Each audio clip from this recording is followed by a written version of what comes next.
Coming to you live from Media One Studios in Atlanta, Georgia, Signs of the Time is now on the air. The only live talk show where you can call in and discuss current issues vital to our communities from a historical and biblical perspective. Featuring the Around the World Report, Ask the Elder, bi-monthly commentary, and a host of panelists concerned for humanity. So don't touch that dial. Stay tuned for your host, Daniel Israel, and Signs of the Times. Israel is on the way. Well, you got to be blind not to read the sign. We're living in the last days and time. We're living in the last days and time. The words are warning, warning, warning. We're living in the last days and time. The words are warning, warning, warning. These are the last days and time. The words are warning, warning, warning. Be warned. We're living in the last days and time. The words are warning, warning, warning.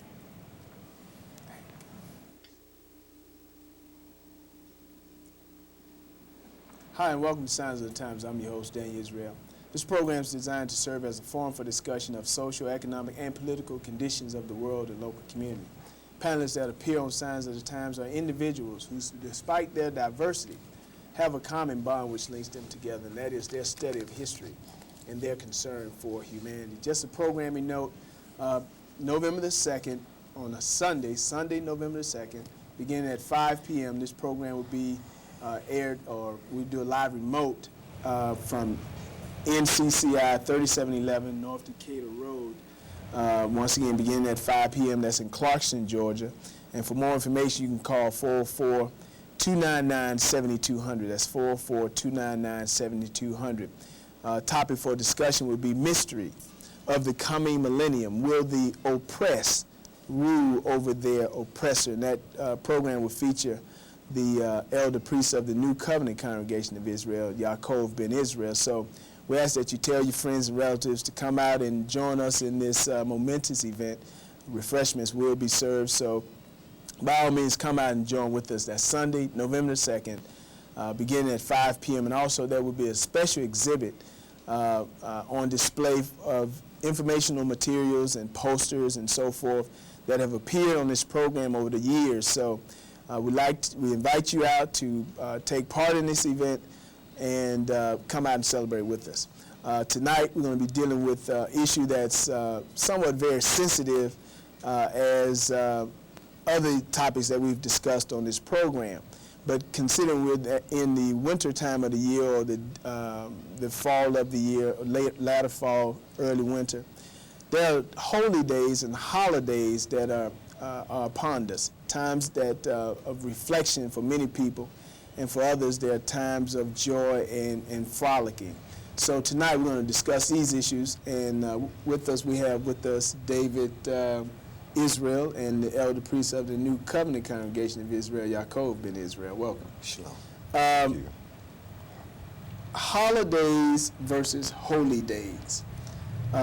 Is there a difference? Is it just a matter of semantics, or is there truly a difference between a holiday and a holy day? And David, I guess we'll start with you. I mean, we're right at the brink of Halloween, something that you mentioned last week on the program, that millions of people go out to take part in. So is there truly a difference? Oh, absolutely.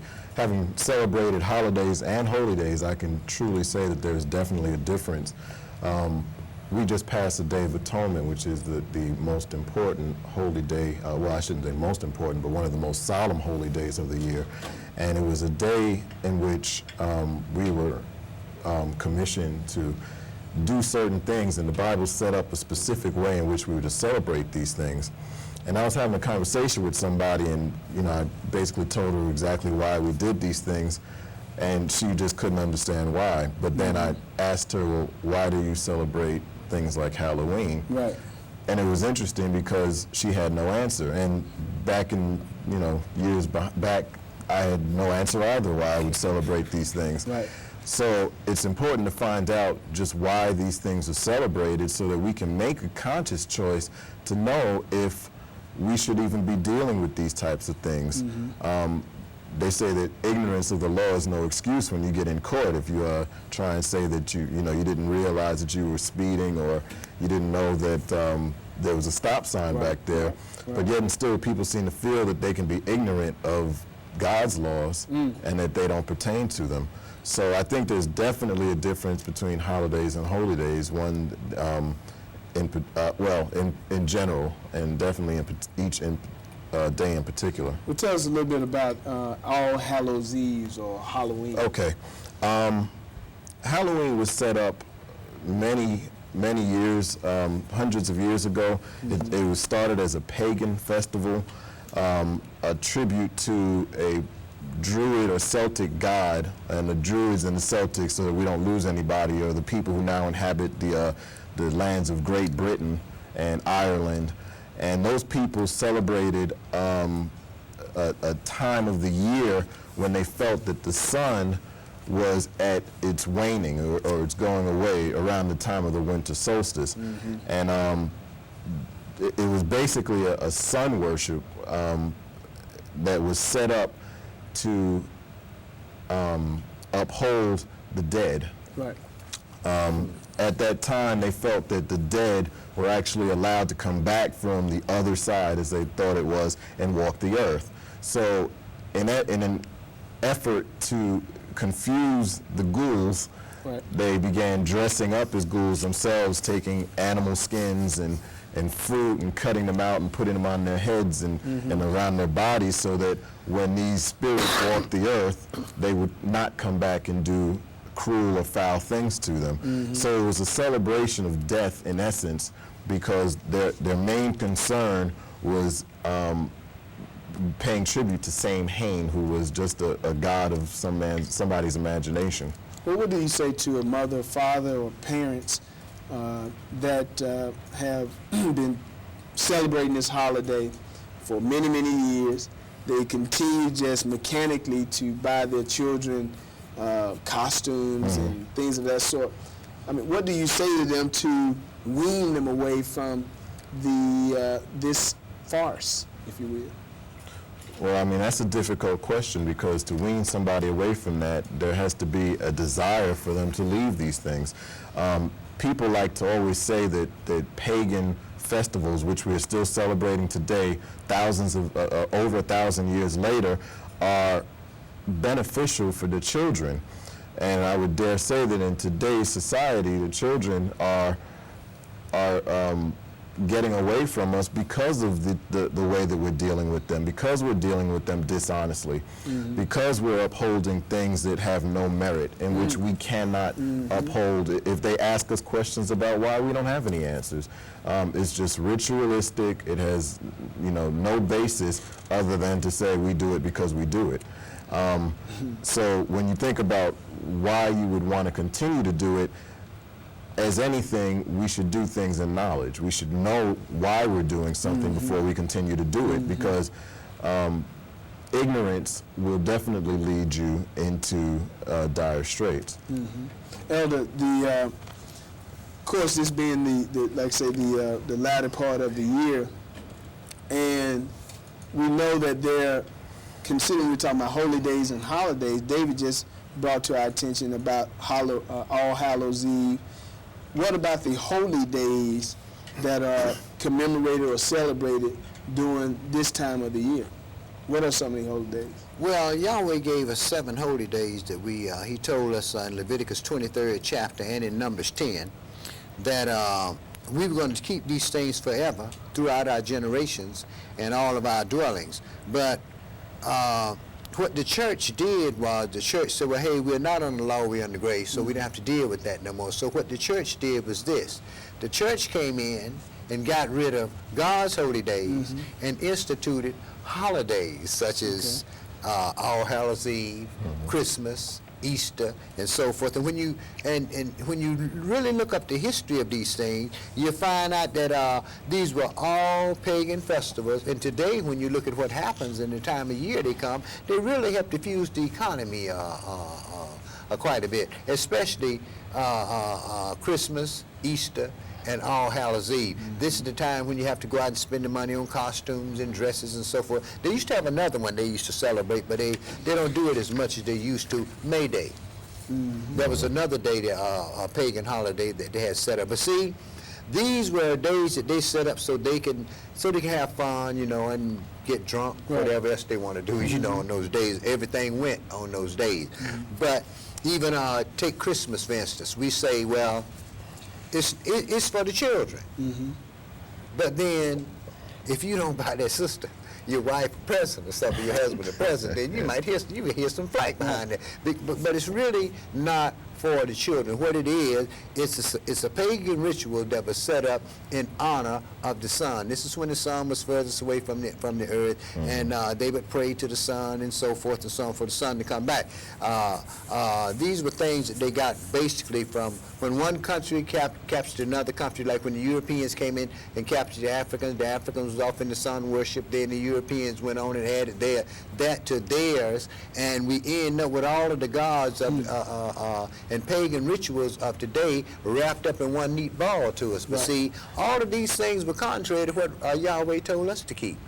See, the festivals he told us to keep were joyful feasts, with the exception of the Day of Atonement, which has a significance, meaning in it all to itself, which really ties into our deliverance.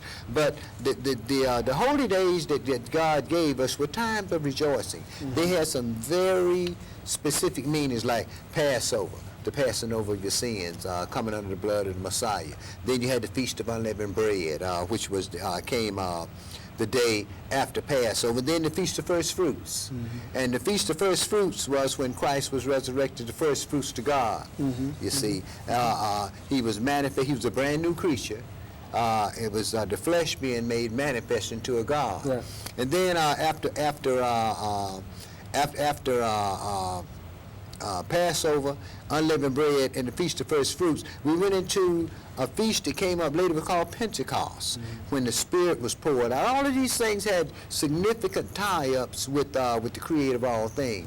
And then you went into your 7th month, when you had the blowing of the trumpets and the Day of Atonement, which we just had on the 9th of this month at sunset. And then you went into the Feast of Tabernacles, which was an 8-day feast. And all these things were designed for us to come before God and rejoice before God. And that way we find out what everybody was doing, how many children was born, and who needed the different things in the land and so forth. But these things were not just set up back in those times. They were done perpetually, because these things are a shadow of things to come. All of our holy days tie in with the 7 trumpets and 7 vials of wrath of God that's tied up in the book of Revelation. It's tied up specifically in our deliverance. This is why we were told to keep these things forever throughout our generation in all our dwellings, so we would remember that we will be delivered. And the time that we're going to be delivered ties up, and the time that the Messiah is going to set up his righteous government upon the earth ties up with all 7 of the feasts that Yahweh gave us. But see, what man did was this. Man decided he would mimic these feasts. Like take All Hallows Eve. Now, Satan set that up to mimic our Day of Atonement, the holiest day in the year. It's a very spiritual thing that goes on between us and our God on our holy days. So seeing that what Satan did to mimic our holiest day in the year, which is the Day of Atonement, he set up All Hallows Eve. You see, and what happens, our people don't know, so what they do, they celebrate, they worship Satan instead of doing what God said to. It's interesting. You talk about the, you talk about how there's a counterfeit to I guess, match that which had already been established by the Creator of all things. During this time of the year, specifically, which holy days come about? I know you mentioned Day of Atonement. What other holy days are happening during this time of the year? On the first day, we use a Hebrew calendar. Okay. And all our days are calculated by Hebrew calendar and an almanac. We don't use the Georgian calendar that they use, because what they did was they changed Yahweh said that Abib, it falls between March and April, was the beginning of our year. It comes on the new moon. And what they did in the beginning, the Europeans changed the calendar at the beginning of the year to March, the Romans purification month. Then they went and changed it to January after Janus, the two-faced Roman gods of Dor. As a matter of fact, most of your months are named either after men or Teutonic gods. So what actually happened was, like I said, man just set up things to mimic our holy days, but these things were set up forever. They were set up forever, and this is why it said in Deuteronomy 23rd chapter, you shall do this forever throughout your generations in all your dwellings. So when the church tells us, say, well, no, we don't have to do that forever, then I'm inclined to believe what I read. And then I see the benefit of these days, because when I go into the prophets and see the things that's going to be happening right around the time that of our deliverance, we're going to have to keep these days. Because certain things are going to happen on these days, and we have to be in safety at the time of these things happen. This is why Yahweh commanded those holy conventions for us to come together. And but see, man say, I listen to man say, well, the Messiah can come any day. But he can't. He can't come until we know that it was one feast that our people kept called the Feast of the Jubilee, right? So we understand that on the Day of Atonement, that every 50 years, on the Day of Atonement, the trumpet of the Jubilee was blown. Well, that makes sense, because you're going right into the Feast of Tabernacles, which is the next feast that we're going to celebrate. Now, we just had the Day of Atonement, and then I think when it's on the 14th of this month at sunset, we began to celebrate Israel's the Feast of Tabernacles. Tabernacles deal with a lot. This is what we don't get in the church. It deals with the tabernacle of witness that our people built in the wilderness. It dealt with the temple that Solomon built, that was torn down, and the one that Zerubbabel, Ezra, and Nehemiah built. And it also has to deal with the temple that the Messiah is going to build once he set up his kingdom on this earth. So like with Halloween, you got rituals like dressing up with the costumes, you got the treats and so forth that the people, the children get from house to house. What are some of the rituals of sort that are tied into, you mentioned the Day of Atonement, Feast of Tabernacle, I think you mentioned the trumpets as well. Specifically of each of those different holy days, what are some of the rituals that accompany those holy days? Okay, well, in the beginning of our year, we had Passover. Okay, now this came during the time when the grain harvest and so forth that came in, you know, and people are ready to rejoice before Yahweh, simply because he's given them that first fruits of the increase. So in the beginning of our year, you had Passover. This was a time when the lamb was slain and so forth, and the blood was scattered all around. Well, we know that Messiah became our Passover. See, that was those things that he gave our fathers was a shadow of things that was to come, that spoke better things than that of what happened to Cain and Abel in the garden. These things talked of eternal life. Before the Messiah came, didn't too many people talk about eternal life. But once the Messiah came, and that Passover, once you come under his blood, see what happens is your sins are passed over. That way they can be atoned for. Then the next day after Passover, you had unleavened bread. You see, so naturally, if you get your baptism one day, if you keep yourself clean, then you will be unleavened or without sin before God on the next day. And then the next day was the Feast of First Fruits. And this is what we are waiting on, to shed this body here. Well, not just necessarily put off this body here, but to have this body here quickened to become a body that will last forever. This is what the covenant says. It ain't got nothing to do about that spooky thing that the church talks about. A man became a living soul, so he's not in three parts, he's just in one. You see, so when the Messiah came back, he told his apostles, say, touch me, feel me inside myself. Spirits don't have flesh and bone that, as you see me have. So this was tied up into the passing over our sin, and the being without sin during the Feast of Unleavened Bread, and then being the first fruits to Yahweh the very next day.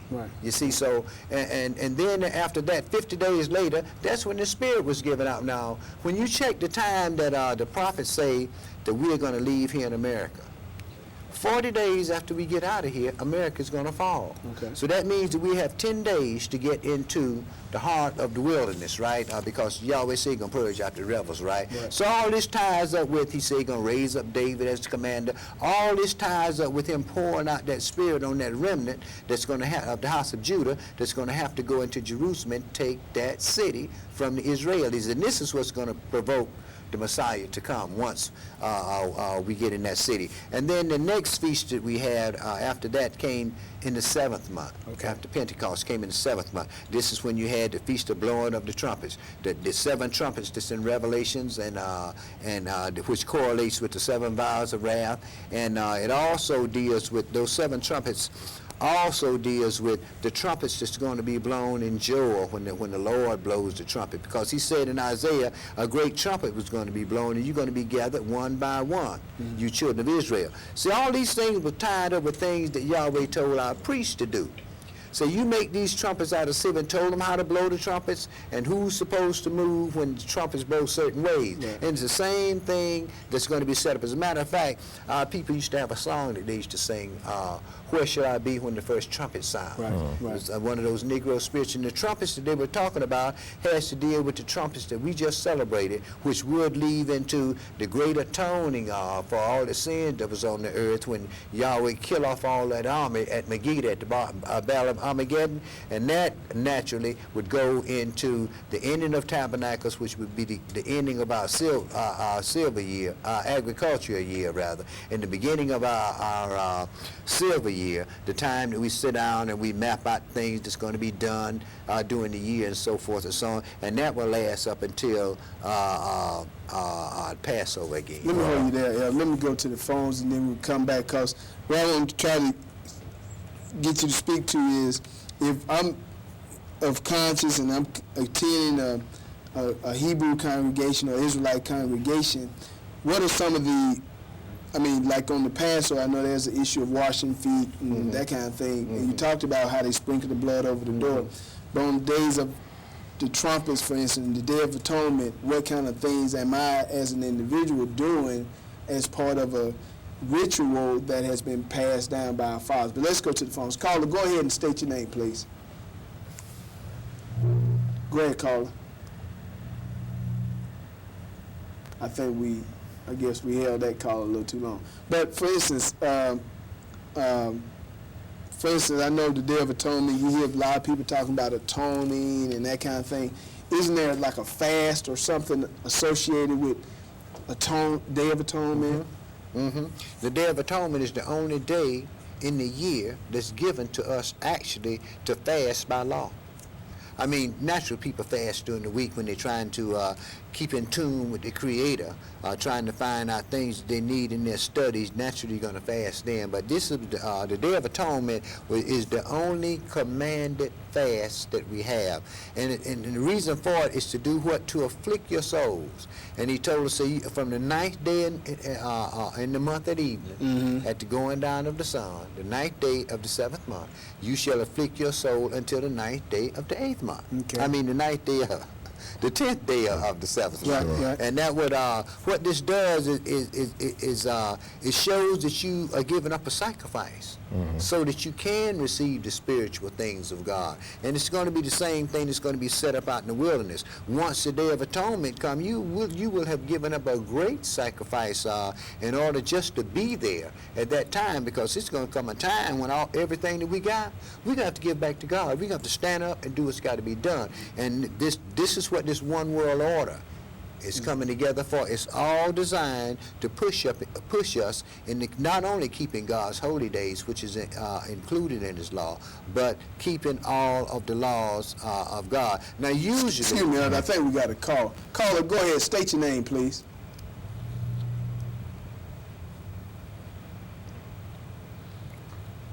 Did we lose that call?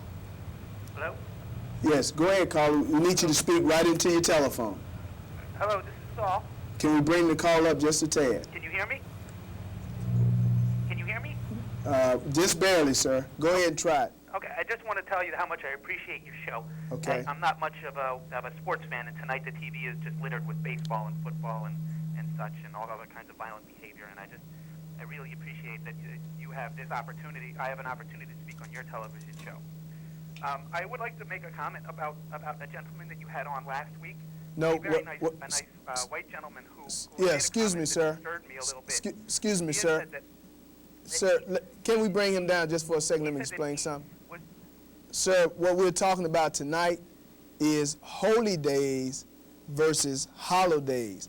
This is the topic for discussion tonight. So, in particular, if you have a question or comment in reference to holy days or holidays, feel free to make your comment. Otherwise, we need to free up the phones for other callers who would like to inquire about those very things. So if we can bring him back up and make sure that his question is specific to those issues.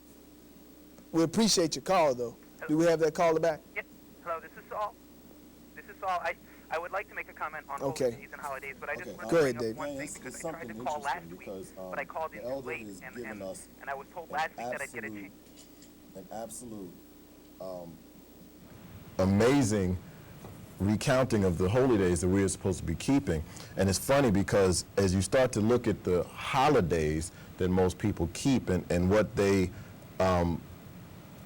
historically have meant and what they mean today, it's amazing because when you think about, say, take Easter for instance, most people feel that, you know, Easter was set up for the Messiah being crucified, but yet and still, what most people are doing is spending money for Easter bonnets, running around looking for eggs, buying chocolate bunnies. Halloween being the same thing, they're running around buying costumes for the children. So Christmas, as you already mentioned, is just another day to uphold the economy of the world. And it's really interesting because one of the things you mentioned early on, and I just wanted to read this briefly, was that the warring factions, generally when they conquered somebody, they would institute their own control, which was, they did through their days. But I'm going to just read this briefly. It says, in 601 A.D., Pope Gregory I issued a now famous edict to his missionaries concerning the native beliefs and customs of the people who he hoped to convert. Rather than try to obliterate native people's customs and beliefs, the Pope instructed his missionaries to use them. If a group of people worshipped a tree, rather than cut it down, he advised them to consecrate it to Christ and allow its continued worship. So I guess in a way what you could say is Christianity had already waged war against the pagans, and the way that they were conquering them was to Christianize the pagan rituals, not do away with them, not to correct the people, but to accept these pagan rituals and start incorporating them, much to what we're doing today. The church has become so inclusive, they want to become the exclusive organization in the world. I mean, they want everybody to feel that they can bring whatever baggage they have, and they would be openly accepted, and all of these rituals would be inculcated into Christian life. So what you have now is you have homosexuals behind the pulpit. You have pumpkins being sold out front of churches. You have, decorations for all of these pagan holidays that are being upheld by the churches of today. And it's just an amazing contrast between what you had just spoken of. Well, it's obvious when you look right at the whole, when you go in and read Leviticus 23rd chapter and see what Yahweh had to say. And then when you look at all the pagan holidays that they keep today, none of the rituals are mentioned in the Bible. None of the days are even mentioned in the Bible. But these are some things that man came up with to, as like you said, as he conquered other lands, they didn't just throw the day out, they added the rituals. Like we know that Christ was born in the summer. They said his birthday on the winter solstice, right? Now, and then when you come back in Easter, right? Easter changes every year. This year, the church had the resurrection before the death, before Passover even came. And then you have to ask yourself questions like, well, wait a minute now, what does the egg and the bunnies and so forth have to do with these holy days? And when you come down nowadays, just like one day that the church called themselves, one of our rituals that the church called themselves keeping is Passover. They call it sacrament. Because Christ told his apostles, say, do it often as you will in remembrance of me. The church said, well, okay, we'll do it once a month. But see, it was already told when you should do it. On the 14th day of the first month at the going down of the sun. You see, everything in the season upon this day. So what they decided to do was this. We did it with wine and bread without yeast in it, right? Right. They do it with grape juice. Anything. Say, well, we had to take wine out of church because wine is mocker. Right. But the Messiah was called a wine bibber and a gluttonous man. So we can very well see what the church has done. What the church has managed to do is this. The church has managed to weed out all of the things that it's going to take man to receive the salvation according to the Bible. Sure. The church has managed to weed those things out and implant the doctrine of men. And this is why the earth is in the condition it is. They call it crime. It's sin. It's Wow. sin. And like the scripture, this is why so many dead bodies have to be killed off at the Battle of Armageddon, to cover the sins that's been shed upon the earth. The sin has gotten so rampant on the earth that the earth is almost uninhabitable today. What does orange and black, pumpkins, the treats, what does that have to do with, anything really? Where did that whole thing kind of originate? Because right now people are at the store buying, getting prepared for Sure. the coming holiday, if you will.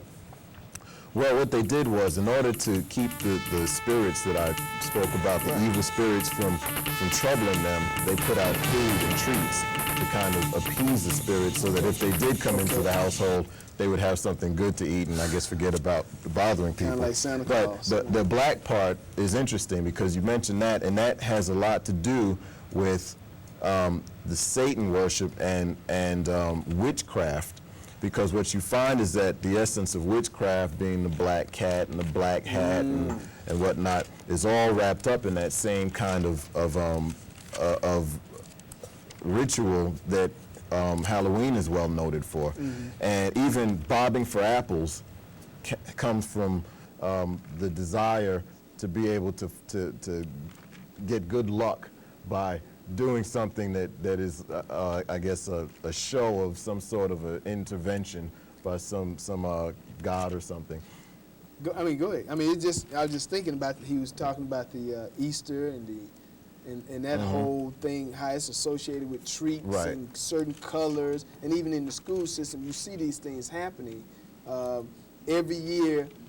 Right after July or August, they start putting out the orange and black.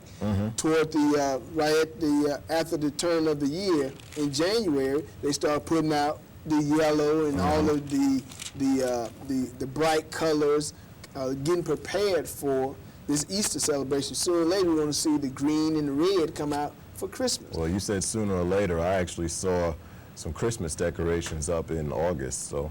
Well, that's part of Christmas in July. No, I think they were starting for the Christmas in December.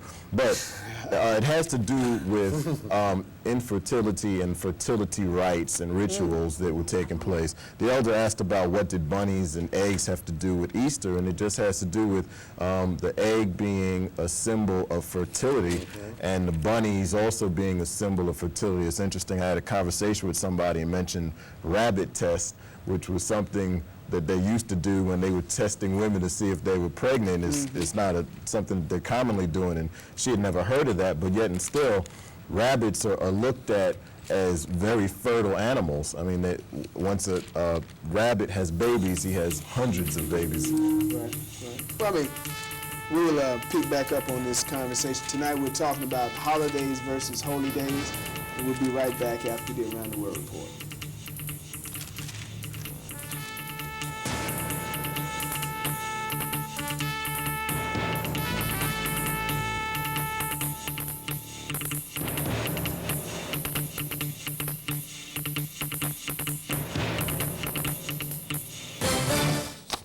Hi, I'm David Geis, and this is the Signs of the Times Around the World Report.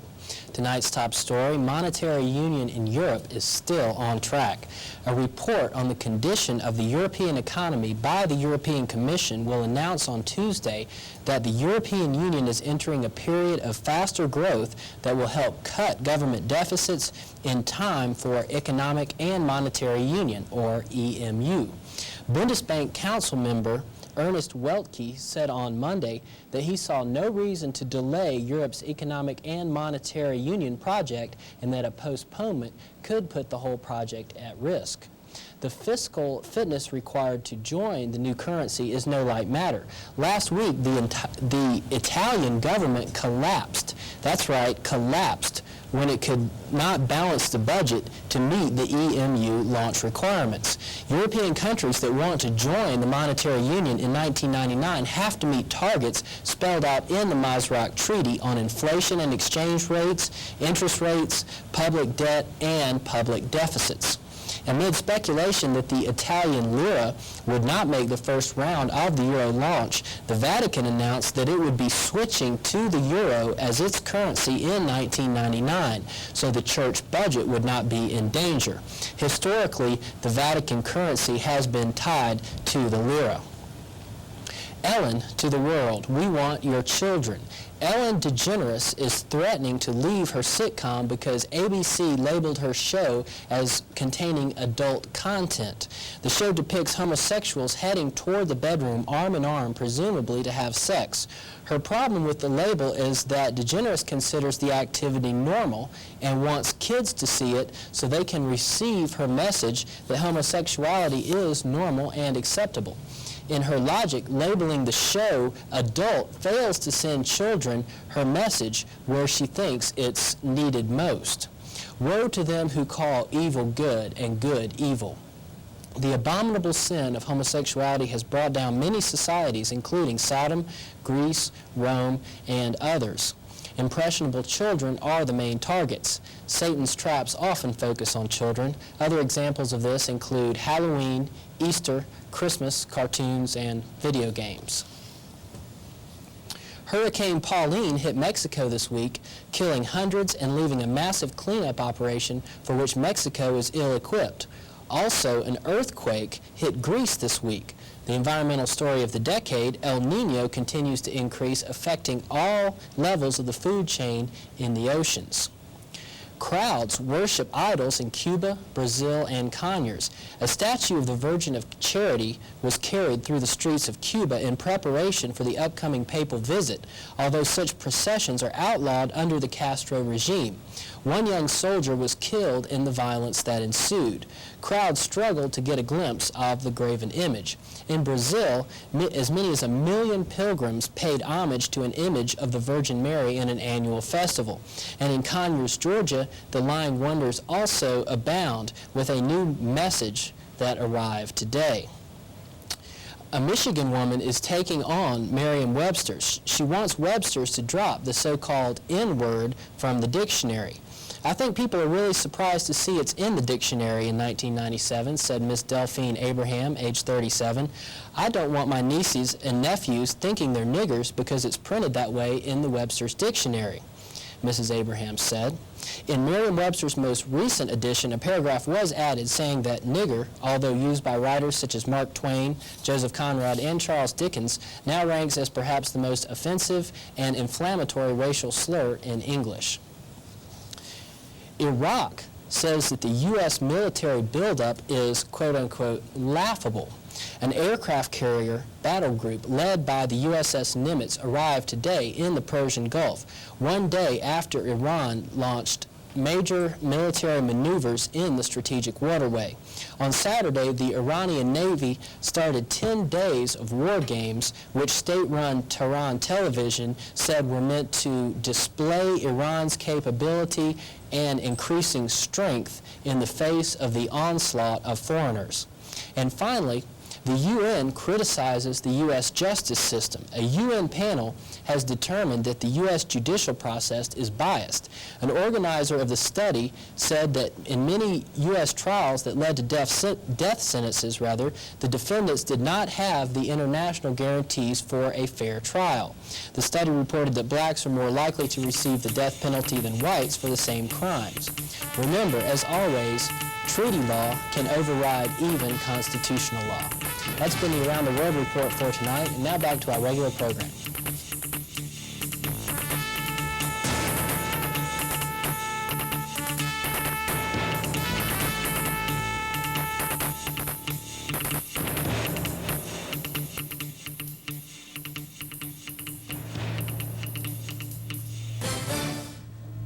All right, welcome back. We're talking tonight about holidays versus holy days, and we have with us David Israel and YaChov Ben Israel, the elder priest of the New Covenant Congregation of Israel. And we welcome your phone calls at 404-377-9057. 404-377-9057. I believe we have a call right away. Caller, go ahead. State your name, please. Do we still have that caller? Yeah, this is Jeremiah. Can you hear me? If yes, sir, I believe we can hear you. Who is this? This is Jeremiah. Okay, go ahead, sir. Yeah, I would like to. I thought you Sound had like an the gentleman. intriguing topic here It is. today. Holy days versus holidays. Same. And I think a lot of folks doesn't understand the difference between the two. And I think that, and I don't mean to be prejudicial here, but I think that. I think that, sir, we're getting a little feedback. There's maybe something wrong with your phone, but we appreciate your call. Maybe try it again the next time. What we're talking about is holidays versus holidays, and I think we've really hit on quite a few things in terms of the Halloween. And Elder, did you have some more you want to share with us as it relates to the holy days in particular? Well, our holy days weren't just days that we went out and have fun and get drunk and so forth and so on. They were all tied up with a lot of righteousness. It was certain things that we were supposed to do, and they were supposed to be done in truth and in righteousness, Right. according to the exact instructions that was written down. As a matter of fact, the high priest had two sons. Okay. That were supposed to burn incense. To show you how important our rituals are. They were supposed to burn incense, right? But because they weren't told when to burn the incense, they burned the incense at the wrong time and died. And it just goes to show that you can't play with the things that Yahweh has issued. Just like on Passover. Before we had to kill a lamb, right? Spread the blood all around, right? But see, when the Messiah came, he was the lamb. So what he did at the Last Supper that he spent with his holy apostles, what he did was he broke that bread. And he told them, say, take, eat. This is my body, which is broken for you, right? Then he took that wine and poured it in the glass, in that cup, and took it around and said, drink you all of it, because this is the blood of the New Testament, which is shed for you in my blood. See, the Messiah's blood seals all covenants. So the Messiah's blood had to seal up the new covenant with the children of Israel. So we take this sacrament now in remembrance of him, the perfect sacrifice that was sent, simply because it was impossible for an animal blood to cover a man's sin. Right. It took like for like kind for like kind. Right. So Yahweh raised him up a son of the house of David and sent him not only to pass over us, to redeem us back to him, but also to give us these rituals so that we can have these rituals down through our life. Like, what's wrong with celebrating being in holiness to God on certain days? But man don't want to deal with that simply because, just like Yahweh said, he was going to put us in captivity under other nations, and while we was under these nations, we going to serve gods of wood and stone day and night. So what they began to do, I went to a ritual, to a church I visited a church one Sunday, and it wasn't even Passover time. And they was having what they call sacrament, right? They had water and whole wheat bread. You cannot, it's impossible for you to have Passover with leavened bread. You cannot have any yeast. As a matter of fact, during the feast of Passover, which they call for the 7-day feast, Passover and unleavened bread, you have to take all of the yeast products out of your house. Okay. See? Because it was commanded, not that the yeast is going to cause you any problem, it ain't going to take over your house or anything, Right. but you do it because this is what Yahweh commanded to do. Correct. And take the feast and another thing about that feast, during the Feast of First Fruits. Okay. This was when everybody brought the first fruit of the grain up to God, right? They brought that sheaf representing that 10% that they were supposed to bring up to it. You only did it a few times a year, not like the churches do it today. See, the churches, they just started here in this century, a few years ago, found out that they can get tithes out of folks, you know what I mean? But it wasn't given them to take tithes. The tithes was given to the priesthood of the God of Israel to sustain the priesthood of the God of Israel, you see. So the church decided they're going to take it and do it like they like, you see, instead of doing it according to the Scripture. But Excuse me, let me go. If you got a point, make it. But I want to go to the phone. We got somebody holding. Caller, go ahead. State your name, please. Hello? Yes, sir. Go Yes, ahead. my name is Malik. I think it's a very good topic tonight. I'm going to make this as brief as possible, but I think we're mixing in the churches nowadays. We're mixing worship and entertainment. God said, "Worship me in spirit and in truth," and that's not happening. But at the same time, I don't feel as though we should generalize the churches about holidays and the way people worship. I think the main purpose is to get our brothers and sisters together, to get us to lean towards a positive spiritual life. And once they get into the churches, then they can decide for themselves if they want to celebrate this particular holiday. But that's not the essence of the problem.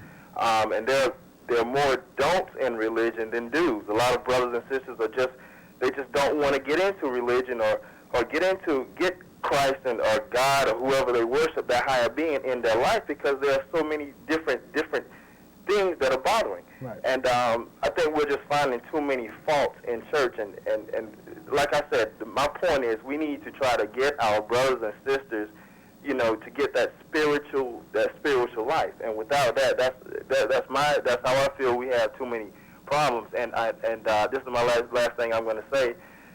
This is my first year teaching. I have a 5th grade class here in Atlanta, and we can't incorporate anything about Christ. I can't tell my young brothers anything, that's not right. The only thing I can say is that's not right, and they need reasons. That's all I want to say. I could talk a long time, but I'm not going to hold anything up, man. And we appreciate it, brother. Good comment.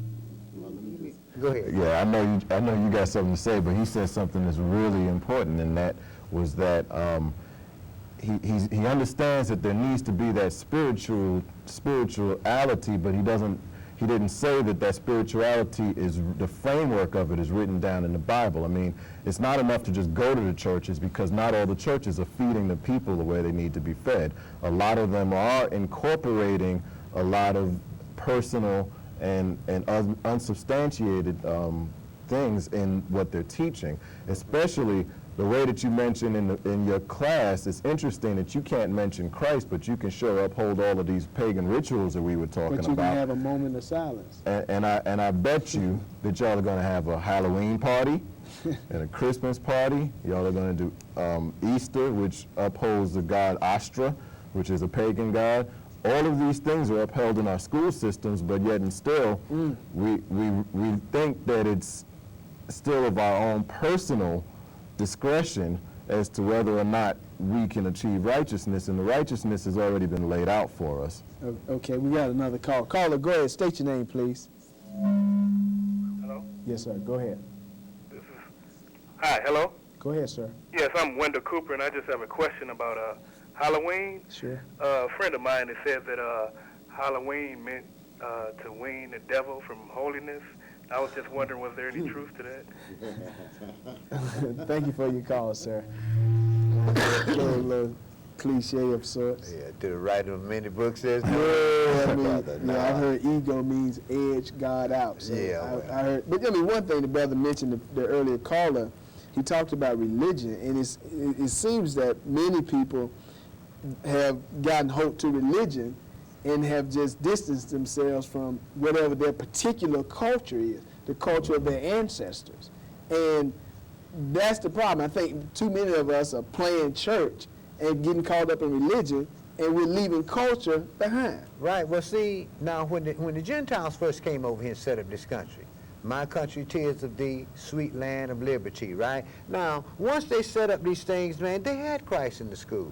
I mean, when I was going to school, man, when the bell would ring, everybody be in class, right? You have devotion. People say Bible verses. You know, they sing religious songs and so forth and so on. But then, as they had their culture, but then as the immigrants, more immigrants began to come over, and what America did was this: America opened her arms and she let down her bars. It was the Christians that took prayer out of school.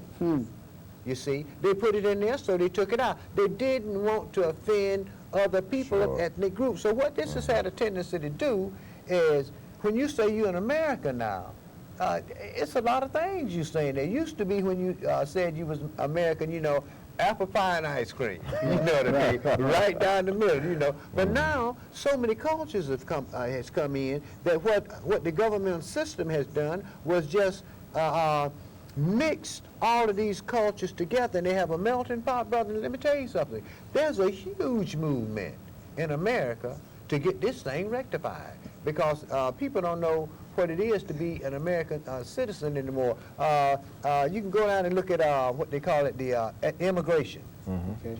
And the questions and things they have to answer, man, do you know it doesn't make any difference whether they get them right or not? They still let them come into the country. People haven't, it's a whole lot of people don't even know what there's citizens in this country here that don't even know what the stars on the American flag mean. You see, but what has happened is this.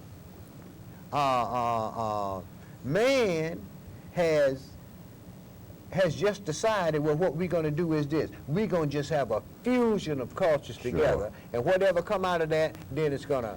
That's the way Rome fell. Right. That's the way all of the empires fell. You get too many cultures together and don't have a direct way of doing things. Take this, for instance. It should be, if a citizen come over here and get citizenship, at least he should speak the language. See? And it's not even required that you speak the language anymore. You know what's interesting? You go to some of these smorgasbord type restaurants. You got sushi, you got Chinese rice, you got Mexican cornbread. I mean, you got a whole list of things mixed up.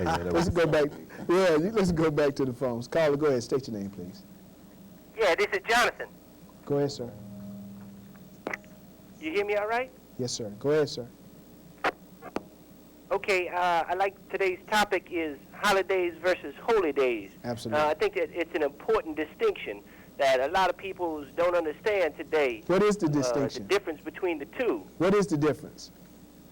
Now, I think the difference between the two is what Christmas is all about the birth of Christ.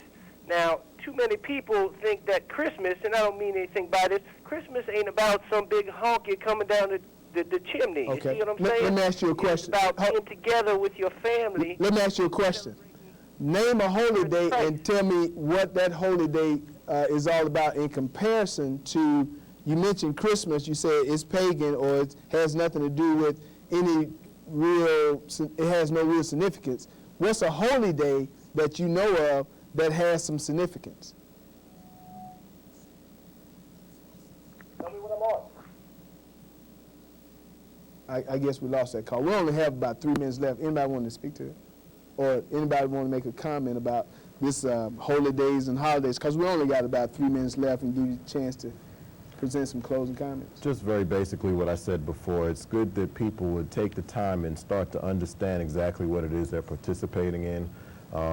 We are seeing a rise in evil in this land. Children are killing their parents. Satanic cults are starting to overtake America. False prophets are coming along, and people don't understand that this is not just something that's happening in a vacuum, but it's a continuation of a process that's been going on for thousands of years. Well, what I like to say, my brother, is this, that the holy days that God gave us, a time of rejoicing, that we are supposed to rejoice before our God because of the bounty, how he's dealt with us in the year. And all of our rituals, all the rituals that were set up involving those holy days, revolving around those holy days, all those rituals had to do with us getting close to our Creator, us getting close to each other as a people. And these are some things that we very, very sorely need in these days and times, you see. But seeing that we prefer to go out in the style of holidays instead of holy days, what God has done is given us up to the lust of our own deceitful heart. I mean, we got people, brother, that go out and spend money on some of those holidays. They spend money to get themselves tied up in debt for 2 or 3 years, man. And for what? For what? It is all tied up into pagan rituals. But what our problem is this, brother. Our problem is this. We go to church.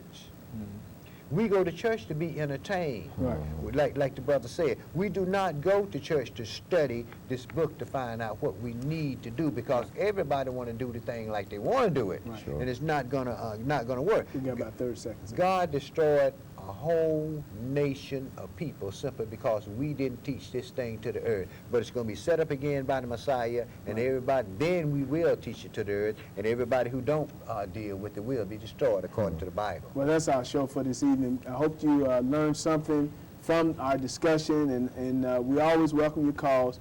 Once again, Sunday, November 2nd, beginning at 5 p.m., this program will be airing live.